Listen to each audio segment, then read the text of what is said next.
One of the things that has changed over time is, going back to 10 years ago, your web page was really, really important.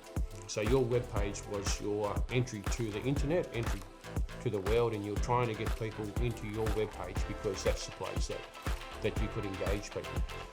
But it was only one-way engagement.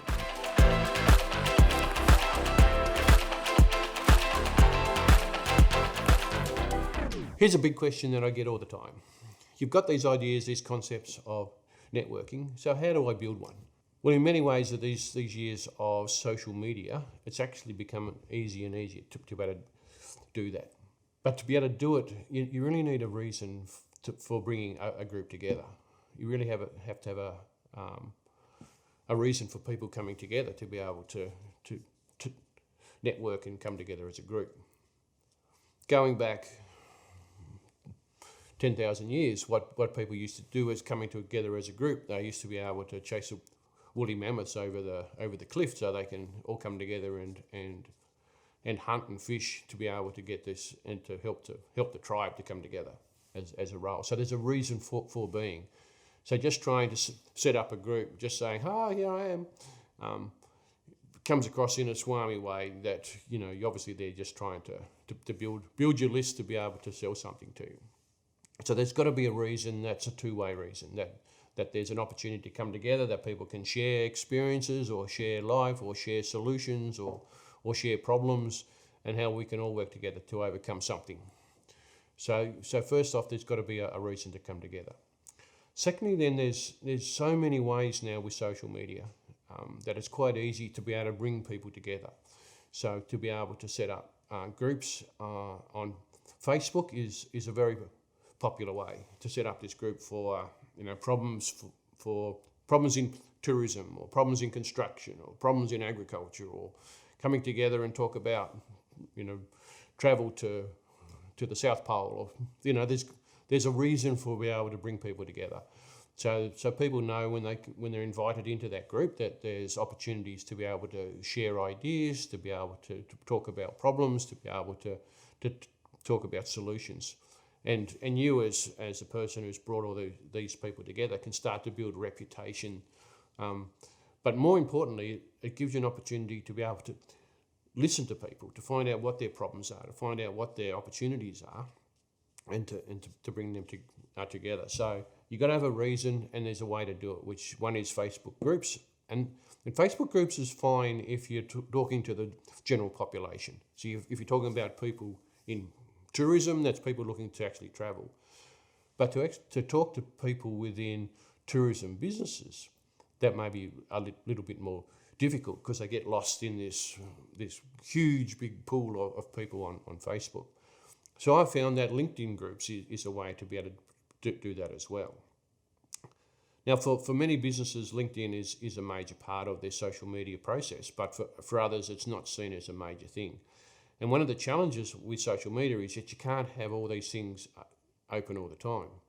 And for most business people, they don't go to Facebook, they don't go to LinkedIn, they don't go to Instagram, they don't go to WhatsApp. And, there's just so many media opportunities that it's just really difficult to be able to go through them all the times of the day. But I certainly found LinkedIn has been an opportunity to be able to focus yourself on B2B businesses, and to set up a LinkedIn group is a way to be able to, again, bring people together, talk about their challenges, talk about different solutions, because other people may have different solutions to you that you might be able to incorporate into your business that you don't know about yet. And you're not in competition with each other, because the world is a big place, and even your local area is a big place. And once you gain that information on coming together and build this circle of influence, build this circle of people, then you can start to influence that and to get across this concept of that you're there to building reputation. And one of the things that has changed over time is, going back to 10 years ago, your web page was really, really important. So your web page was your entry to the internet, entry to the world, and you're trying to get people into your web page because that's the place that you could engage people. But it was only one-way engagement. So that was the information time. This is a time when the web page gave people information, Here's information on travel. Here's information on how to build a house. But it actually didn't give them any two-way communication. There wasn't this first process of what your problems are.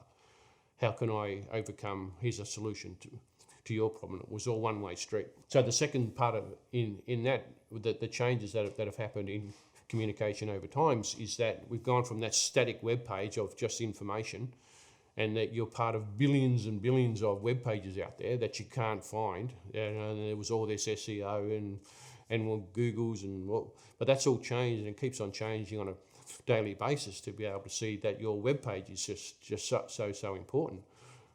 To now move to that implementation stage, how you can use this information to make a change in your business. How can you use this information to make your business more profitable? So it's not just at an information age, it's now to the implementation stage in how the internet can be used to be able to help your business or your organisation to be able to grow. So that implementation is that greater two-way communication. And that's where coming together in that Facebook group or that LinkedIn group, or even using Instagram and other platforms where you can be dominant on that information implementation process, then you build that reputation on that platform to be able to bring people together to be able to make that things happen. And with groups, you can not only share information, you can share those successes as well, where people have tried to do some things and that's worked and that's great, or they've actually tried to do some things and have some solutions and they haven't worked. And that's actually great as well, because you can learn from those challenges, learn from those failures, which aren't really failures because you can't be right all the time, to be able to help you build not only your business, but help you serve people better. And that's the important part, is that building that group, building this reputation, building this social circle will allow you to be a better implementator of information, to be able to serve people better, to help them build their business, to help them with their organisation, to be able to give them solutions for their problems. And you can only do that if you can bring together an engaged way. So don't be a schmooze. Don't just put stuff up on the internet on your webpage and think that everybody's going to come and find you. You have to be active in the place. You have to be active to bring people together, but for a purpose. Not just to make profit for you, but to serve people and to help their business, help their organisation, and to overcome their problems.